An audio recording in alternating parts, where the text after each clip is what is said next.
guys, it is April from Getting Huggo With It. Today I'm finally going to do my September wrap-up.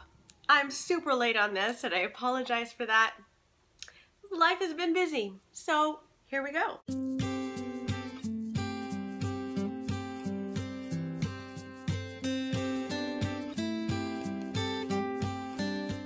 I did not read a lot in September, so this is probably going to be a short little video. I only read 5 books, and I usually read at least like 6 or 7 books in a month, so I don't know what was going on, but I did read some good books. I had 1 5-star, 2 4-star, and 2 3-stars.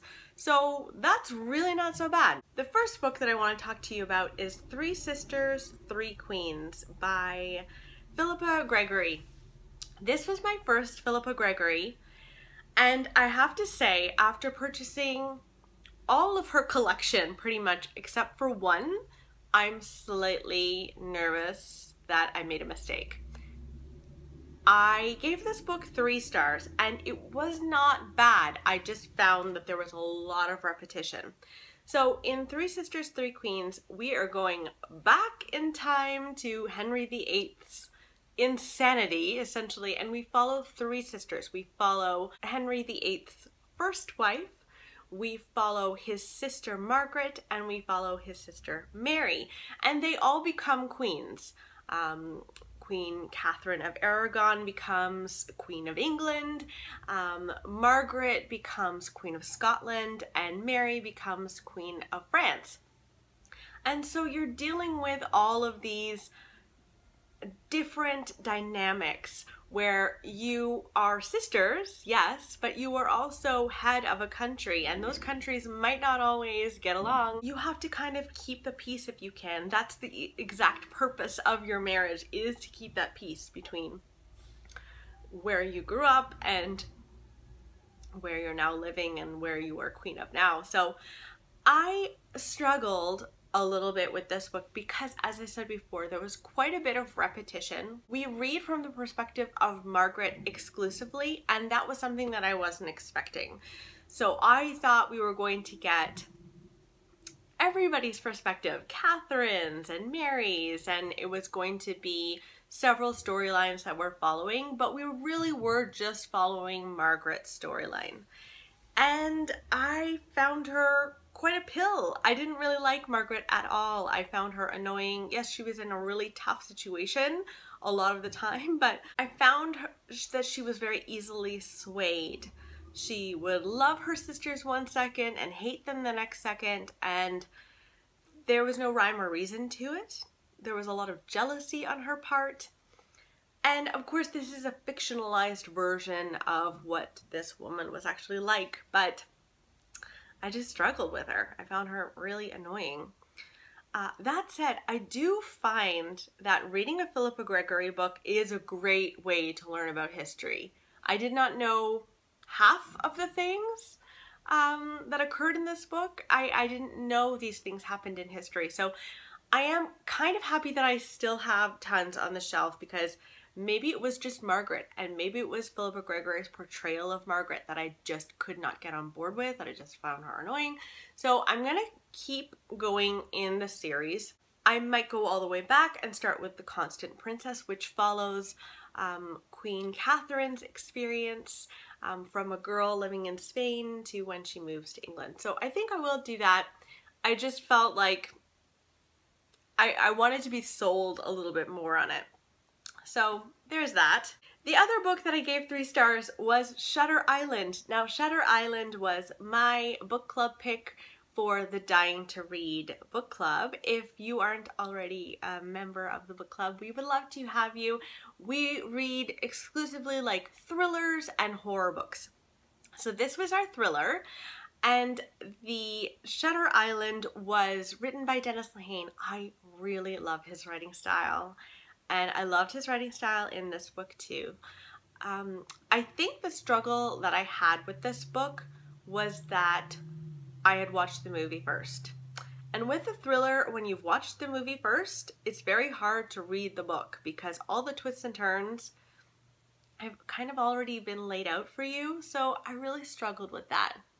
That said, this follows a man who goes to Shutter Island, which is where basically an insane asylum is housed. One of the women who lives in this insane asylum has gone missing, and she's somewhere on the island, and he's gone to find her and track down what happened. There are tons of twists and turns. If you haven't read Shutter Island or you haven't watched Shutter Island before, I think you would probably really like it, because it's just go, go, go, and it really screws with your mind. So I think a lot of people over at the Dying to Read book club really liked this book, which made me so happy, and I just wish that I hadn't watched the movie first, because it kind of ruined it for me. The next book that I read was The Mistresses of Cliveden. Now, this is a nonfiction book, and I gave it 4 stars. It is a fascinating book about the women who lived at this particular grand mansion, and it goes pretty far back into history, and I didn't know some of the mistresses. Some of them were best friends with Queen Victoria. Others were women who first got into politics in England and were the first people kind of in that inner circle.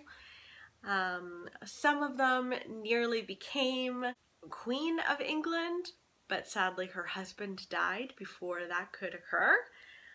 It was fascinating how many really neat women lived at Cliveden. I also found it neat how you could love so many of these women and hate so many of them. I can't remember any of their names anymore because it's been a little while, but I really liked the woman who was best friends with Victoria. I thought she was really fascinating.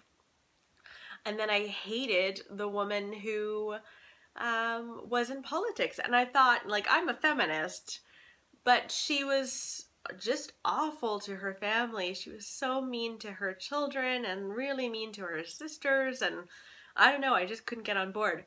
But it kept me gripped. I just couldn't believe that one place could have such rich history. If you like architecture and if you like homes and places with rich history, I think this one is definitely worth a shot.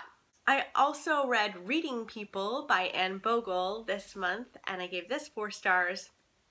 I really enjoyed this book. I was on the book launch team for this book, and I was really happy to be on it because I genuinely loved it.